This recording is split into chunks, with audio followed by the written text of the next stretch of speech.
They're in a great city.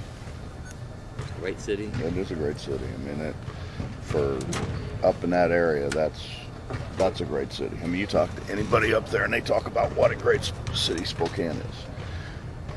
They've got a major airport, so you get kids in and out of there, and they're kind of in an area that's not that really wasn't recruited until kind of recently. I mean, people didn't recruit Portland and Seattle.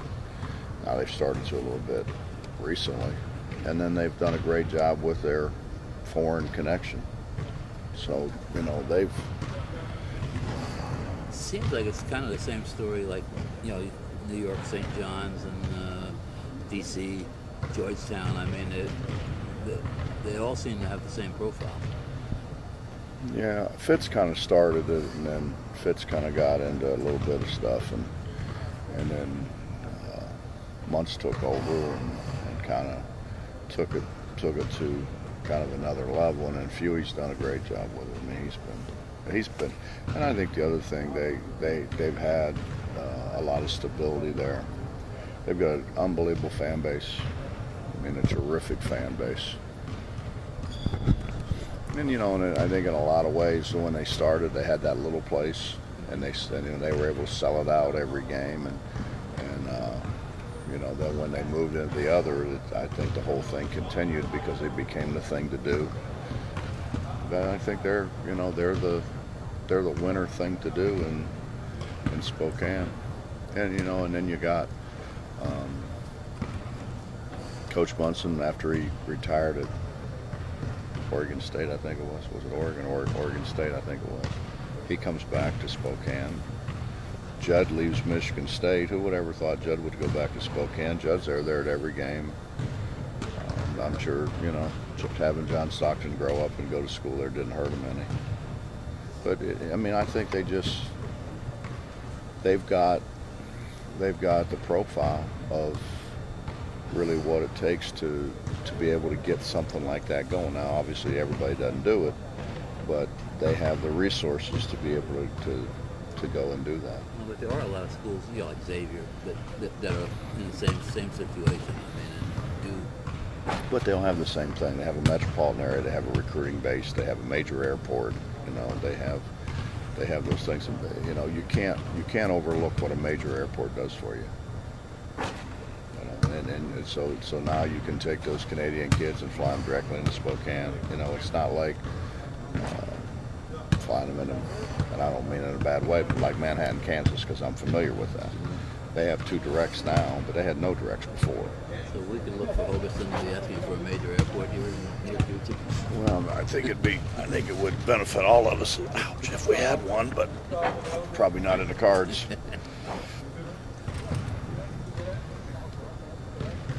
Coach, about a third of the way through the regular season so far, how would you assess the first third of the start to the season for you guys? I think we've gotten better.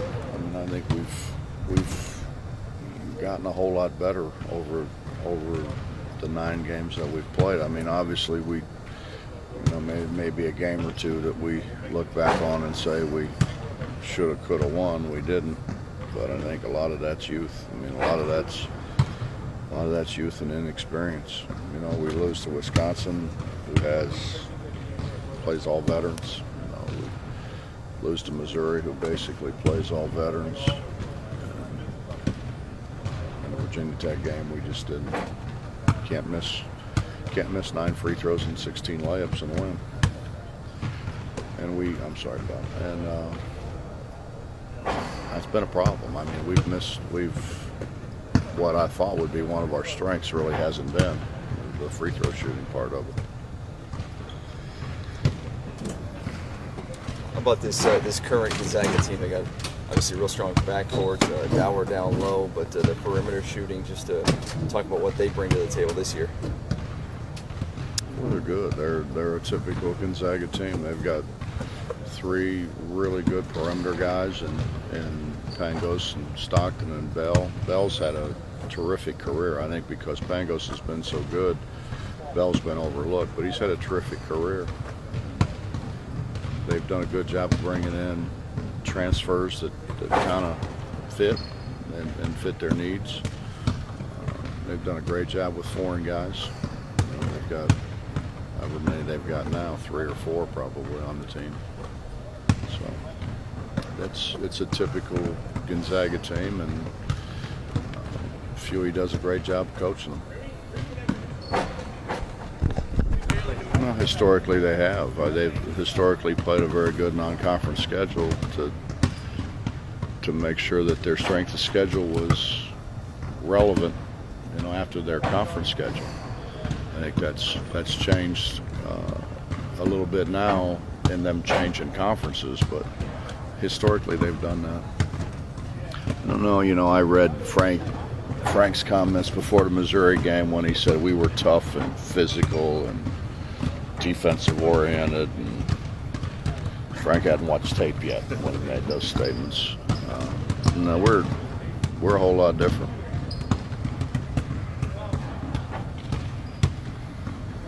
That's defensively, but offensively, still motion around and stuff like that. But is it just because of who you have that things are different, or is it different? I can't remember, Mike, the last time we didn't have anybody that we couldn't throw it close to.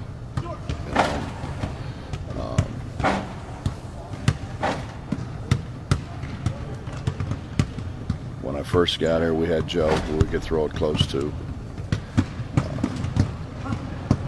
Day really was very good in there. We did, we obviously moved him around, but when we needed a basket, you go back and look at the Georgetown game and the Big East Championship game, we throw it to Day on the block a couple times. And Dennis came in and made some shots. So we just don't.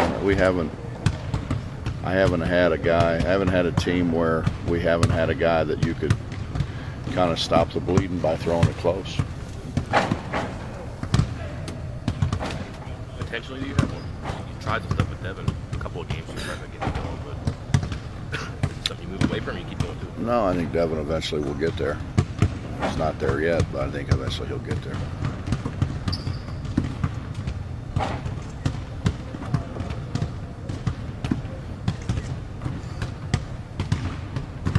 How do you feel about the young guys, the freshmen or first year players, how they're coming along?